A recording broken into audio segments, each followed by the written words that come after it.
Hi friends, welcome to Flamboyant Flavors. I am Reena and in this video I'm going to show you the simple and easy Indian base curry recipe with which you can make 50 Indian curry dishes.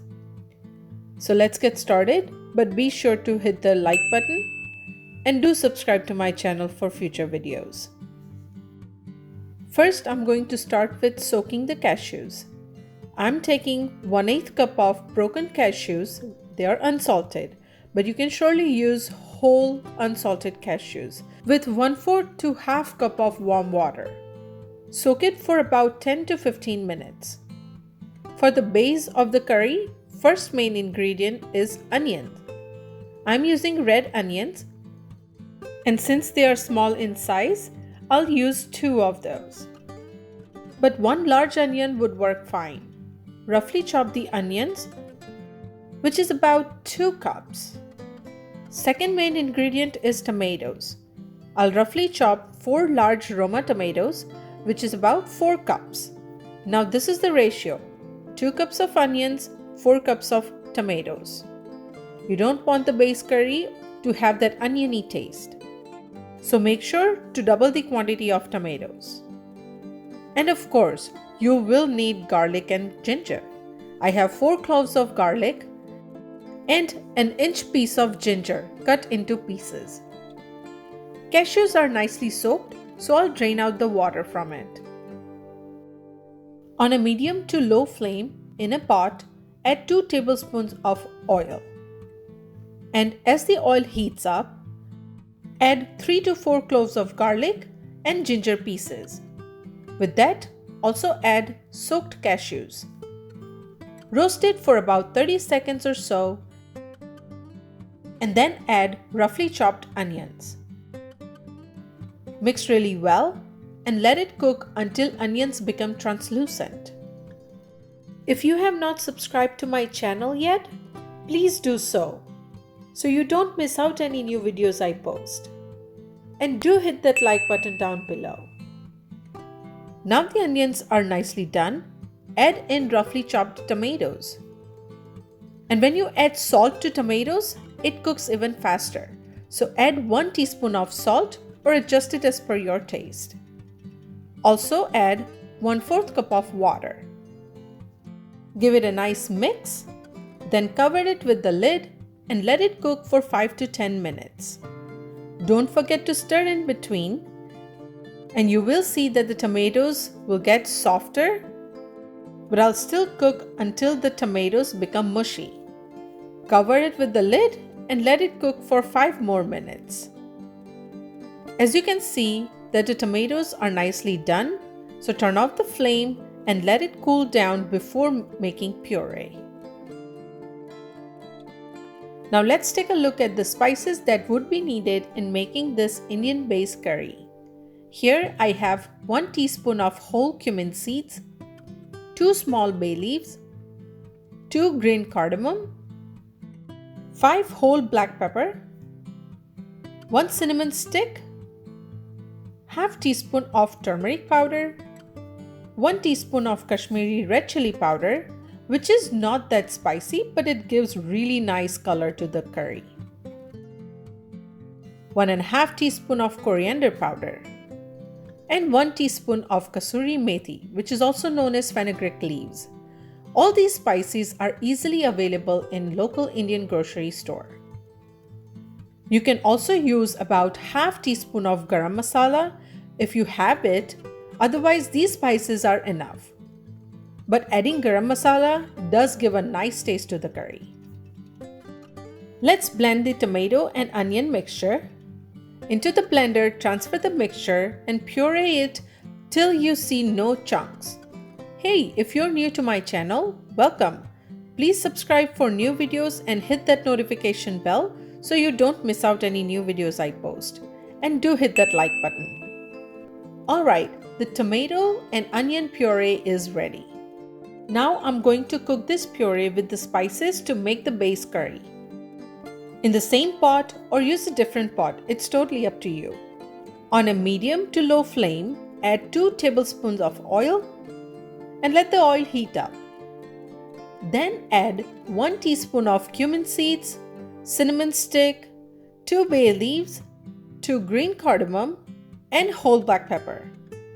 Roast the whole spices for 30 seconds.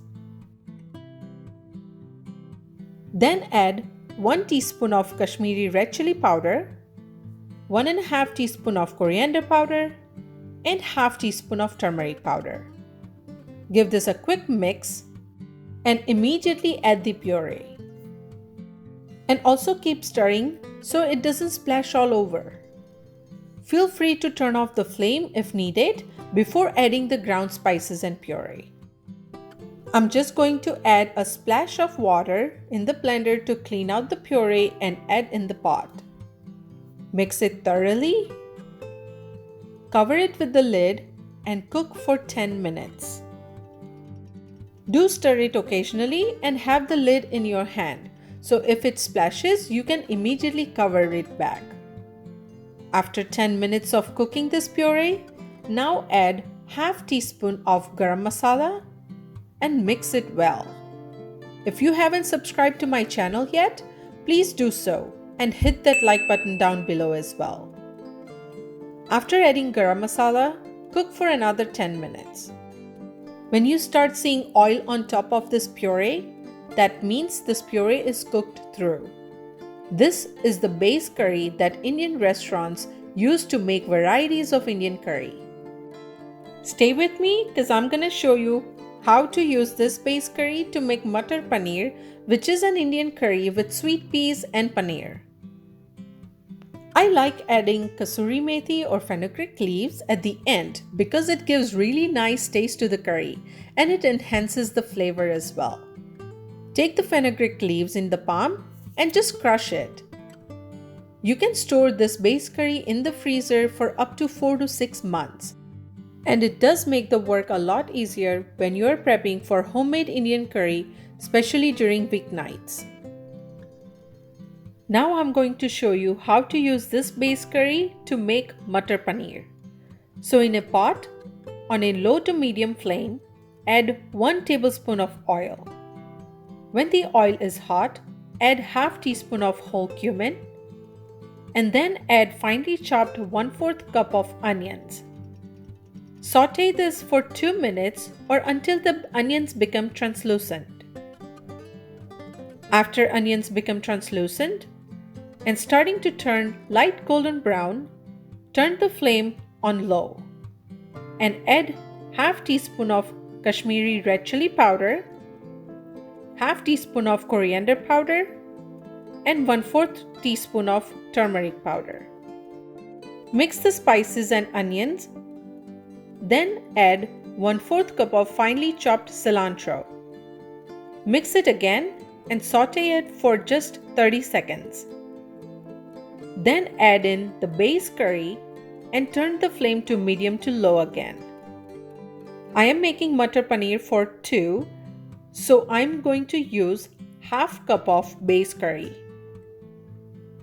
Add half cup of water and 1/4 teaspoon of salt or as per needed. If you think the curry is too thick, add a little more water. Add 1/4 cup of cream to this curry. Mix it really well. You can see how nice the color has come out. It's already making me hungry. Quickly add half cup of sweet peas here. I am using frozen peas. Let the sweet peas cook in this curry for about 5 minutes. Do stir it occasionally. And after 5 minutes, you can see this curry is nicely boiling and oil has started to separate. Turn off the flame and add homemade paneer. Gently mix everything and be sure to turn off the flame, otherwise paneer will break in the boiling curry. Mutter paneer is ready. Here I have the Indian base curry and here I have mutter paneer made from this base curry. Easy peasy. I hope you enjoyed this recipe and do give this a try. You can follow Flamboyant Flavors on Instagram and please subscribe for future videos. Be sure to hit that like button. Thank you for watching, and I'll see you next time.